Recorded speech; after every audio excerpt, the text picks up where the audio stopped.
Hello welcome back guys to Suresh IAS channel. आपने देखा जैसे द हिंदू न्यूज़पेपर मैंने कवर करवाया था, इंटरनेशनल रिलेशंस उसमें करवाए थे। वो इंटरनेशनल रिलेशंस मैंने उसमें कवर करवाए थे। तो मतलब उसमें जो द हिंदू में इंटरनेशनल रिलेशन जीएस पेपर 2 से जो इम्पोर्टेंट था वो हम इंटरनेशनल न्यूज़ को छोड़ के हम अपने इंडिया की न्यूज़ देखेंगे क्या हमारे लिए आज इम्पोर्टेंट हो सकता है न्यूज़पेपर में। सबसे पहले आपके लिए जो आज के दिन इम्पोर्टेंट न्यूज़पेपर में जो खबर आई है वो है president gives away gallantry awards. Gallantry awards का मतलब क्या होता है, ठीक है सर, जो देशभक्ति के लिए दिया जाता है, जैसे परमवीर चक्र, ठीक है, परमवीर चक्र और वीर चक्र, ठीक है। तो हम देखेंगे आज किसको किसको अवार्ड्स मिला, हमारे एग्जाम के लिए क्या क्या इसमें इंपॉर्टेंट खबरें हैं, हम ये सब देखेंगे। वैसे तो मतलब सबको नहीं देखना है, लेकिन कुछ कुछ को जो मिला है और मतलब एसएससी एसएससी का जिसका छोटा एग्जाम है सीएपीडी, तो उसमें प्री में और इंटरव्यू में कभी कभी प्रश्न पूछ लेते हैं। अगर आपका डिफेंस का कोई भी एग्जाम है तो this news is very important for you.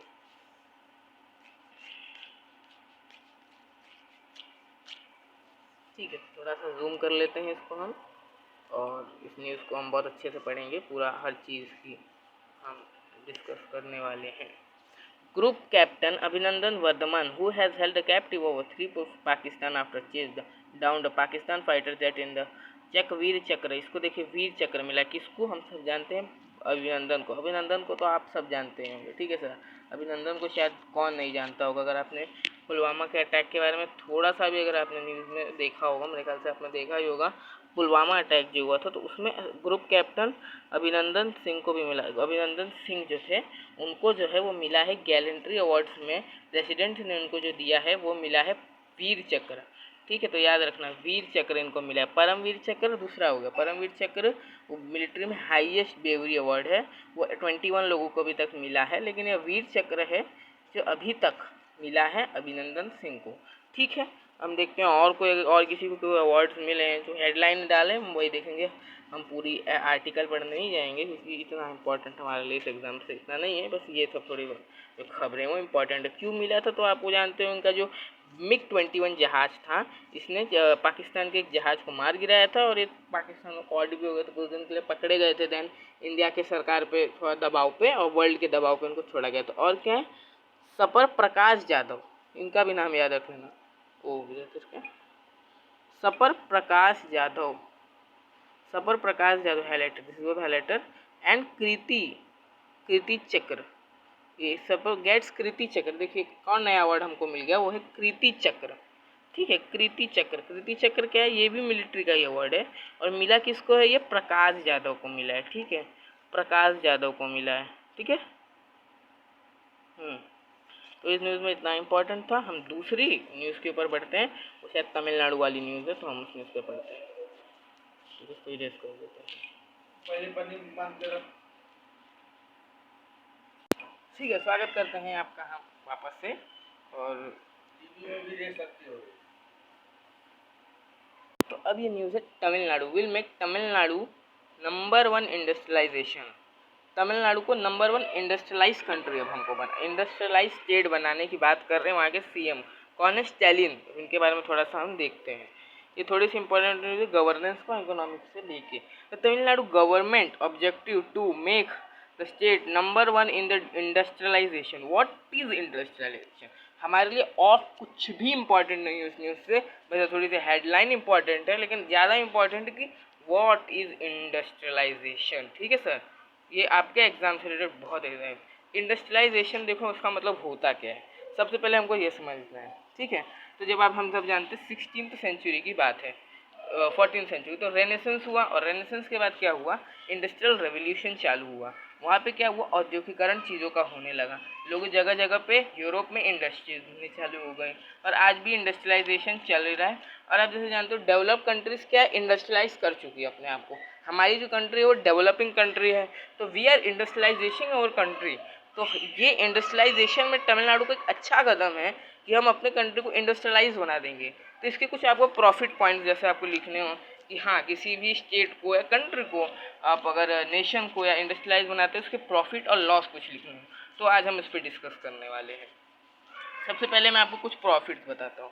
Economy को बहुत सारा प्रॉफिट होता है, ठीक है सर।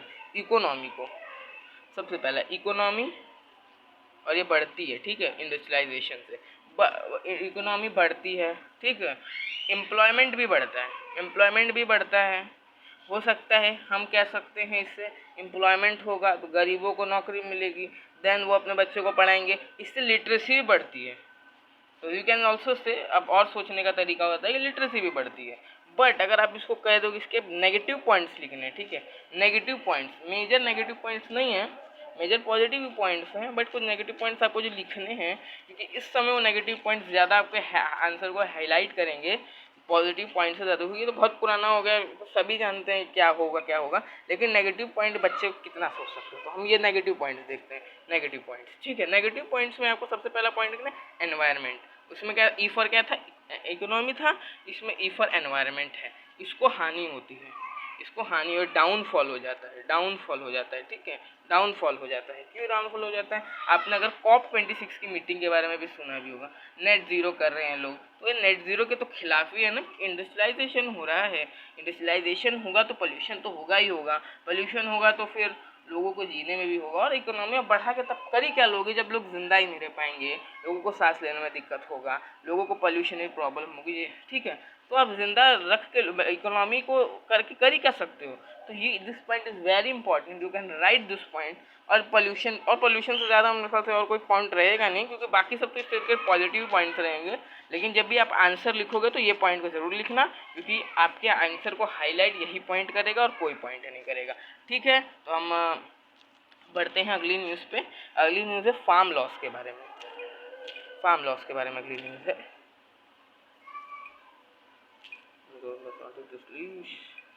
टेलीग्राम से आया है, कहाँ गई है, नहीं तो चाइना वाली है, ये पढ़ा चुके हैं न्यूज़, कहाँ गई वाली न्यूज़,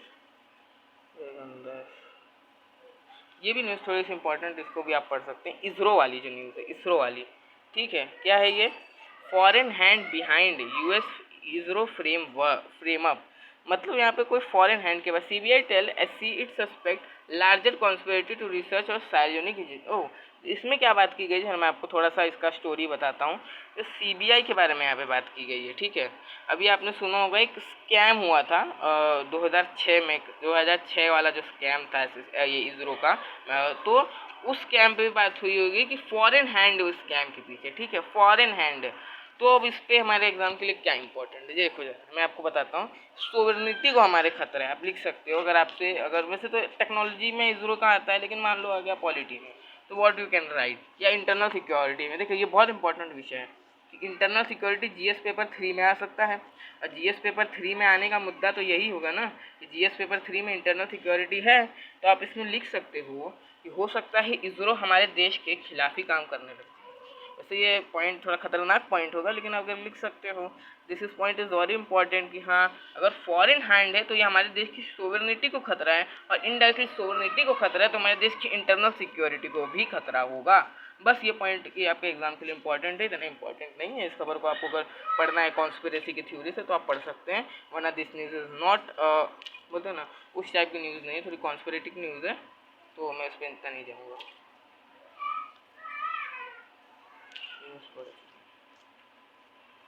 डाउनलोड ये, हाँ, किसान के लिए लास्ट खबर है, बस एक बार हम बता ही लेंगे। We are more policy on MSP, मतलब ये मैं आपको ये न्यूज़ इसलिए लिया हूँ कि कई लोगों के मैं जो दिमाग में डाउट है कि जो किसान एक्ट है, किसान बिल्स हैं, वो तो वापस हो चुके हैं, फार्म लॉस, तो ये क्यों मूवमेंट कर रहे हैं, क्यों, वाई दे आर मूवमेंटिंग इतना फास्ट। और ये आपको आईआर में बहुत काम आएगा। आप कैसे करोगे आईआर में इतना काम कैसे आएगा, जरा देखिएगा। इनकी डिमांड्स क्या है कि हमको एमएसपी चाहिए इज अ लीगल राइट के हिसाब से, ठीक है। और वाई एमएसपी हम लीगल राइट दे क्यों नहीं सकते, मैं आपको थोड़ा इसके पीछे कहानी बताता हूँ। देखिए वाई हमारा एग्रीकल्चर आप देखोगे तो हमारा देश जो है वो हर चीज़ में नंबर 1 है। किस लिए, एग्रीकल्चर के में आप देखोगे, हाँ, चावल कौन उगाता है, नंबर 1 पे हमारा कंट्री है। फिर गेहूँ नंबर 1 पे हमारा कंट्री। इसके रीज़न क्या, एमएसपी। अगर हम अपने देश में किसानों को एमएसपी ना दें, तो अगर एमएसपी नहीं मिलेगा तो किसानों को इतना नहीं होगा कि वो इतना गेहूँ अनाज बो पाएँ, और गेहूँ अनाज वो बो पा रहे हैं तो हम नंबर 1 पे हैं। तो एक्चुअली डेवलपिंग नेशन को ये वो मिला है। अगर आप देखोगे अमेरिका में तो किसानों को नहीं मिलता है, ये क्यों नहीं मिलता है, बिकॉज वो डेवलप्ड कंट्री है। ये अगर इसका नुकसान एक्चुअली क्या है मैं आपको बताता हूँ। जो अफ्रीका है, जो अफ्रीकन कंट्रीज वो लीस्ट डेवलप्ड है। हम तो डेवलप्ड तो हैं, लेकिन अफ्रीकन कंट्रीज जो हैं वो तो लीस्ट डेवलप्ड हैं, वो डेवलप्ड ही नहीं है बिल्कुल। तो उनमें तो कहा गया है कि अगर वो एमएसपी खुद नहीं दे पाएंगे तो उनको फॉरेन एड से, मतलब दूसरे देश भी उनके किसानों को फॉरेन एड देंगे, क्योंकि उनकी जो इकोनॉमी पूरी की पूरी एग्रीकल्चर डिपेंडेंट है। तो हमारे पे अगर हम लोग ने यहाँ कह दिया कि एमएसपी जो है वो परमानेंट है, तो हमारे ऊपर ये कह दिया जाएगा, क्योंकि हम लोग इतने डोमिनेटिव हो जाएंगे इस सेक्टर में कि जो लीस्ट डेवलप्ड कंट्रीज हैं वो अपना डोमिनेट नहीं कर पाएंगे, और वो कुछ अगर बो ही नहीं पाएंगे तो वो डेवलप्ड होंगे नहीं। इसीलिए अगर हमने जहाँ कह दिया कि एमएसपी इज़ द लीगल और एमएसपी परमानेंट रहेगा, तो किसान तो यहाँ खुश हो जाएंगे, लेकिन हो सकता है यूएन या कनाडा या यूएस हम पे सैंक्शन लगा दे, प्रतिबंध लगा दे, तो ये हमारी इकोनॉमी के लिए लॉस होगा।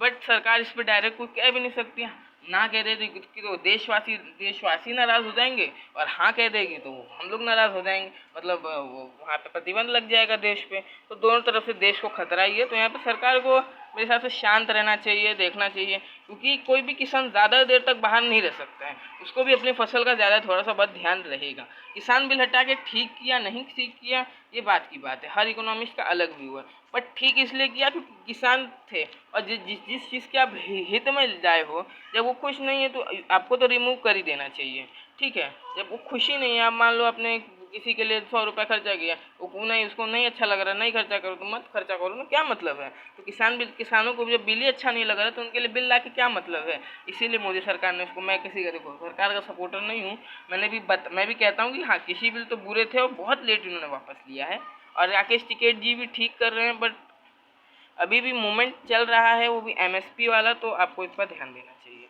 बस इतना ही कहूँगा, और सब्सक्राइब कर दो, यही कहूँगा, लाइक कर दो, शेयर कर देना, क्योंकि ये न्यूज़ बहुत इंपॉर्टेंट है आपके एग्जाम पॉइंट ऑफ व्यू से यूपीएससी के, क्योंकि मैं सिर्फ एग्जाम ओरिएंटेड खबर लाता हूँ, क्योंकि द हिंदू में इतने सारे खबर, इतने सारे चीज़ें हैं, हमको सिर्फ एग्जाम पॉइंट ऑफ व्यू चाहिए। ये नहीं थी, लेकिन मैंने इसमें पर्सनली आपके लिए एडेड बात बताई, मैं इसलिए मैंने एक खबर लाई, इसलिए और थोड़ा बहुत ये भी बता दिया कि एमएसपी के लिए लेके चल के विवाद हो रहा है और कुछ चाहिए।